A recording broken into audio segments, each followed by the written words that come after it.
In the eerie darkness of midnight, I was driving my delivery van through a desolate, fog-covered town. The rain pounded relentlessly on the roof, drowning out all sounds except the steady hum of the engine.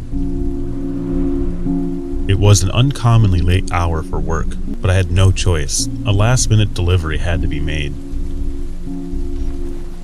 As I traversed the empty streets, my headlights caught a glimpse of something peculiar up ahead.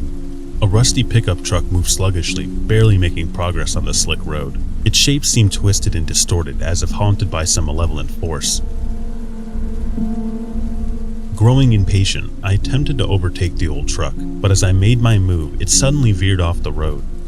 The screech of the metal against the trees echoed in the night. My heart raced with guilt, compelling me to stop and check on the driver. Strangely, my phone had no signal, leaving me isolated in this forsaken town. I decided to venture into the chilling rain and help the stranded driver. The scene down the slope was eerie. The twisted truck appeared almost sentient, like a wounded creature. As I knocked on the fogged-up window, I couldn't shake off the feeling that I was being watched. The driver peered back at me with wide, desperate eyes, pleading for a way out. His haunted gaze sent shivers down my spine. "Give me a ride," he said, his voice shaky and unnatural. Despite my unease, I couldn't refuse. I offered to take him to the nearest gas station for help. He hesitated before reluctantly agreeing. Once inside the van, his strange demeanor only intensified. He fixated on me with an unsettling gaze. The van felt like a cage, and every minute felt longer than the last. Driving through the darkness, my mind raced with disturbing thoughts. Who was this man? What horrors had he witnessed that left him so haunted? My hands trembled on the wheel as anxiety consumed me. As we approached the gas station in the dead of night, the man's agitation became palpable. His eyes darted around the van, and I sensed something sinister about to unfold. I told him I was leaving and opened the door to escape his unnerving presence. In an instant, he lunged at me with an animalistic ferocity, his eyes ablaze with madness. The van's interior became a battlefield as he struck me with a violence that defied reason. Panic surged through my veins as I fought to break free. Just when I thought I was doomed, the passenger door burst open, revealing a group of menacing figures dressed in dark uniforms. They yanked the man away from me, leaving me gasping for air and shivering with fear. The sinister truth emerged. The man was a fugitive, fleeing from the scene of a horrifying crime.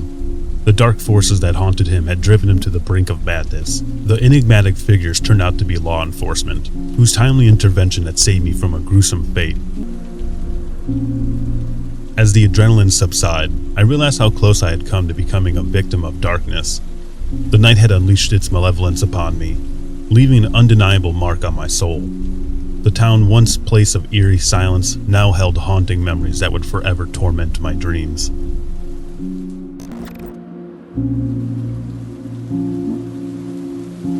Last year, in an eerie darkness of a desolate gas station on the outskirts of a small, forgotten town, something terrifying happened. The rain poured down, casting an ominous shadow over the deserted pumps. Working the graveyard shift, I was accustomed to the solitude.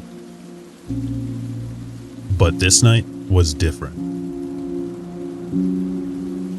As I whiled away the hours on my phone, a strange tapping sound echoed outside.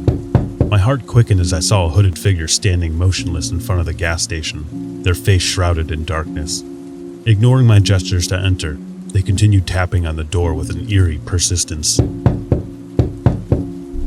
I mustered the courage to approach and open the door, only to be met with chilling silence. The stranger walked past me, not even acknowledging my presence. Their eyes were hidden beneath the hood, adding to an air of mystery to the encounter. They demanded a pack of cigarettes and paid with cash, never uttering a word.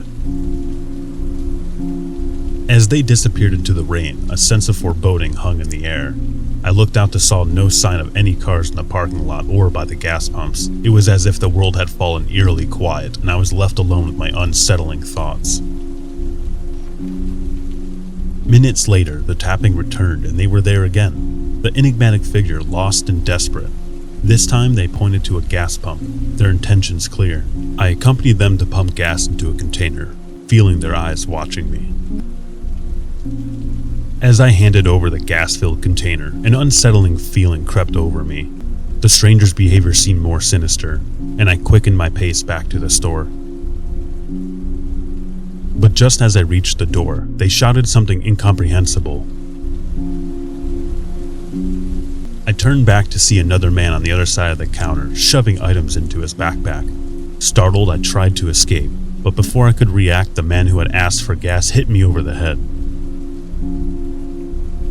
Everything went black, and the next thing I knew, I was waking up on the floor with a massive headache.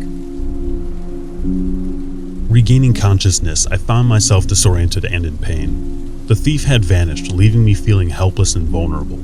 The gas station, once a refuge, now felt like a sinister trap. The police arrived, and I was taken to a hospital for treatment. The CCTV footage revealed the gravity of the situation. I had unknowingly faced a dangerous criminal, and my life had hung by a thread. Haunted by the incident, I couldn't shake the feeling of being preyed upon in the night. The gas station became a haunting reminder of the darkness that lurks in the shadows, and I vowed to never underestimate the danger that can hide behind an innocent facade. From that night on, I lived in fear, always looking over my shoulder, fearing the return of the mysterious figure. The gas station, once my place of work, has now become a place of terror and uncertainty.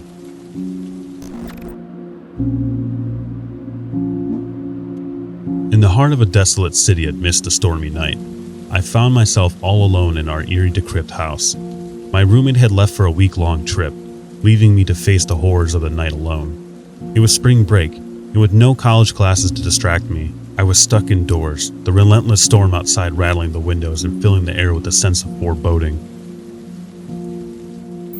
As the clock struck 11, an ominous chill ran down my spine as the doorbell rang. The wind howled outside, making it impossible to see who could be standing at our doorstep. But when I mustered the courage to look, there was no one there, just the raging storm, laughing at my fear. Back to my video game, I tried to brush off the strange occurrence. But then, a deafening crash came from the backyard, like something terrible had been unleashed.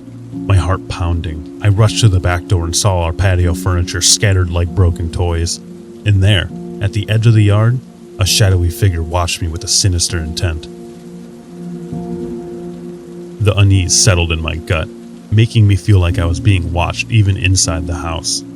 I sat in the living room, attempting to distract myself with my phone, but the ominous silence was suffocating, and sleep seemed impossible. Hours later, a sudden gust of wind roused me from my restless slumber.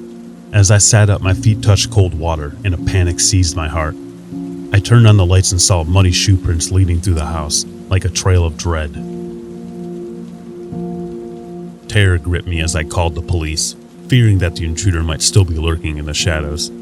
They searched the house, but the darkness held its secrets, revealing nothing but my fear. Days passed, but the sense of being watched never faded. Every creak and whisper in the night felt like a looming presence, haunting me relentlessly. I locked every door and turned on every light, but the terror wouldn't leave me. One faithful night, a hushed whisper beckoned me to the basement. Trembling, I descended the stairs into the abyss. In the dim light, I saw the same shadowy figure, their eyes filled with malevolence. My voice trembled as I asked who they were and what they wanted, but they remained silent, their sinister smile stretching across their face. Before I could react, they lunged at me, pinning me to the ground. In my darkest moment, my roommate returned, unknowingly interrupting the intruder's twisted plans. They fought with all their strength, and the intruder was caught, unmasked as a scorned soul seeking revenge against my roommate. Even after the arrest, the fear persisted. We fortified our home, but the shadows seemed to laugh at our futile attempts to keep them at bay. The feeling of being watched became a permanent part of our lives, an ever-present nightmare lurking in the corners of our minds. Now, every stormy night, I can't help but wonder if that malevolent presence is still out there, waiting to strike again. Our home may be fortified, but the scars left that night will never fade. The darkness has become a part of us, a reminder that the true terror doesn't need the paranormal to haunt our souls.